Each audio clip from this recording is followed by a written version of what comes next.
Alam mo Madids, hindi basihan ang matagal mo ng experience sa pagmumotor para masabing napakadali lang gumamit ng sport bike. Like for example, Mad Dude Brian right here na matagal ko nang kasamang nagmumotor since 2007 pa but never pa siyang nakasubok ng sport bike, so this will serve as a great opportunity to show you Mad Dudes if you're in a similar situation. For your reference, ang height ni Dude Brian is 5'5" na may bigat na around 50 kilograms. Seat height ng R15 Madids is 815mm. And as you can see, nakakalapat siya ng maayos which I did not expect. Meaning hindi laging basehan ang height ng bawat isa sa atin para maabot ang motor. Ngayon kung mapapansin nyo, normal lang talaga maghanap ng komportableng seating position sa sport bike sa unang upo nyo dito. Pero, ipapaalala ko lang sa inyo na ang sport bikes are purposely built as a race replica bike. Meaning, hindi siya ginagamit para magpa-cute. Para magamit at maging komportable sa motor na to Madids, kailangan mo magkaroon ng malinaw na intention by first, starting to realize na dapat tayo ang mag-adjust at hindi ang motor. Madali lang naman ito, konting adjust lang sa nakasanayan mong traditional na motor. So first, yung placement ng paa natin ay dapat para tayong ibon dyan na nakatugtod. Dumistansya ka sa tangke sa pag-atras mo ng puwet nang para hindi ka agad mabaog. Sabay i-relax ang upper body sa pagbaba ng balikat at siko. Yung sakto lang na hindi manigas ang braso mo kasi very limited lang yung turning radius ng sport bikes. Which is isa lamang sa mga challenging parts sa paggamit ng sport bike.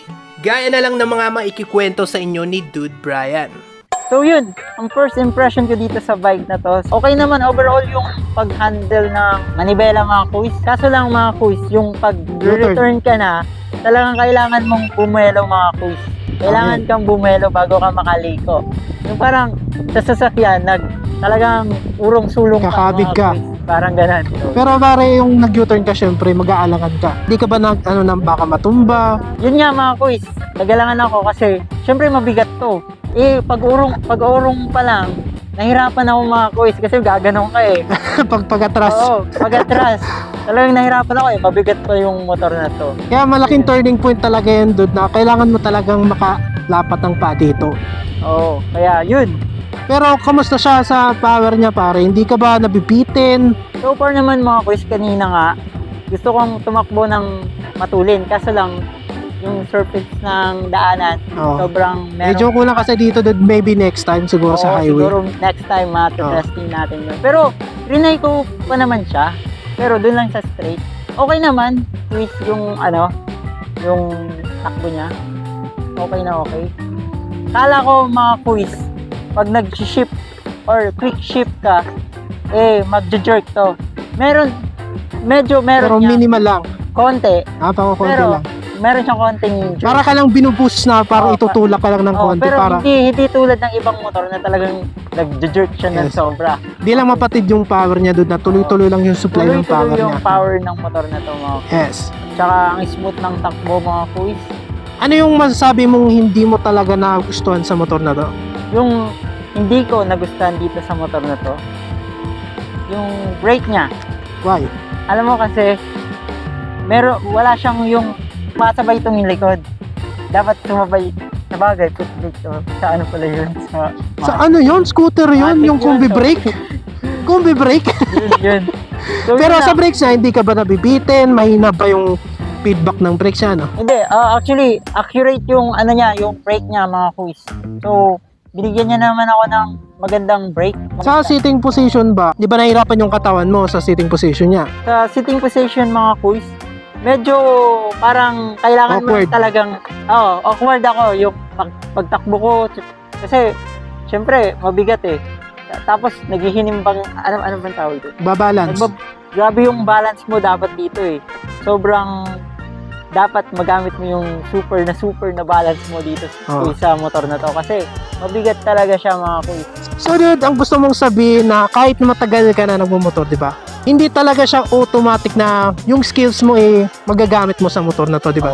Kailangan mo talaga siyang aralin at mag-gain ng experience para pag sa pagbalanse ma-perfect.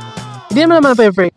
Memoryado ng katawan mo yung muscle memory. Na kahit hindi mo na isipin or alalahanin na gawin, kusa na lang gumagalaw yung katawan mo. Oo nga, yun.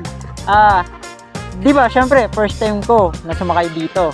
Syempre, talagang mangangapa ka pa. Mangangapa yung katawan mo. Di naman pwedeng sabihin natin na professional ka, magaling ka magmotor, magaling ka sa dirt bike. Eh, magagawa mo na sa ibang motor. Di ba? Dito sa R15, talagang mahirap. Talagang kakapain mo siya, mga kuis. Ang issue dito, hindi naman talaga yung displacement na 150cc. Yun yung the way they purposely built this bike para nga pang racing. Kaya, kailangan mo talaga mag-adjust at bigyan ito ng tamang panahon para aralin. So yun nga, dapat aralin mo talaga yung bike na to. Kasi Pero, ikaw ba, may confident ka na kaya mo na itong i-highway? para sa akin, meron na. Kaya Kaya ko na siya. Kasi ilang beses na naman ako nag-road test eh. Kaya, yun. Masabi kong kaya ko na siyang itakbo sa highway, sa main highway. So, gusto mo sabihin kahit yung may experience na sa ibang motor, marunong na mag-clutch, kaya na ano? Oo, kaya na.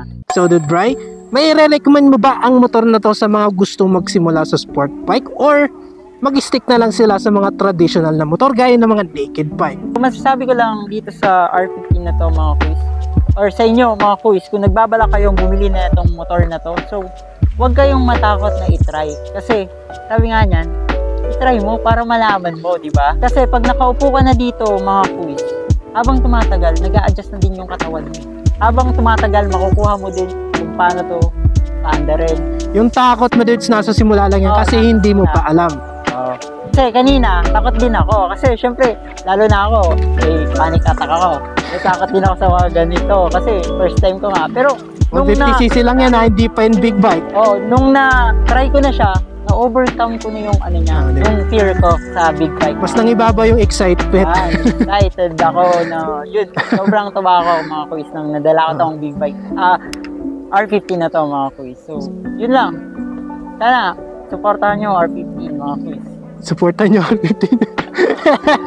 Yun lang. Kung nagpapala kayo mga kuis, R15 na kayo. Quality. So dude, itong si Quiz Brian is meron siyang sariling social media from Facebook. Meron ka ba YouTube? Meron akong YouTube. Okay Brian, i-plug mo na yung channel mo. YouTube ko, Quiz Brian Kuya. At sa Facebook account ko, Quiz Brian Kuya Vlog. Kung gusto nyo mapanood yung personal point of view niya sa pag-test ng motor madids, well, bisitahin nyo na lang yung channel at Facebook page niya. And then, but of course, syempre, huwag nyo nang kalimutan na mag-like, share, and subscribe na rin sa channel at Facebook niya. So, madids, hanggang dun na lang muna. Kung meron ka bang mga katanungan, i-comment mo na lang yan down in the comment section below. And as always, see you madids sa ating next. Argar ka muna kani. Cheers, Jeremy Smith! Yes, sir.